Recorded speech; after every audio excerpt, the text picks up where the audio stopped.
Kabi-kabilang medical missions naman ang hatid ng mga mambabata sa kani-kanilang mga distrito kung saan ang mga residente ang nakatanggap ng libreng serbisyo. Si Jap Regala sa detalye.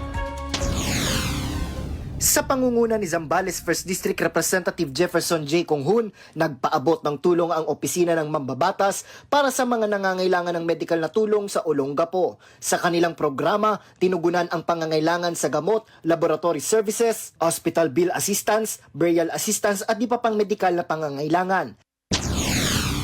Nakiisa naman si Quezon City 5th District Representative Patrick Michael P.M. Vargas sa pagdiriwang ng National Children's Month sa Barangay Gulod, Novaliches, Quezon City.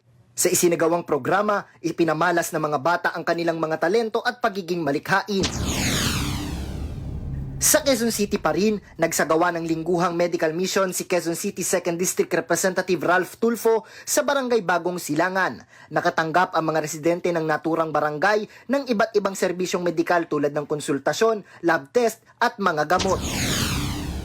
Bagong service vehicle naman ang hatid ni Capiz 1st District Representative Howard Gintu sa mga residente at opisyal ng Barangay Holongahog, Pontevedra sa Capiz.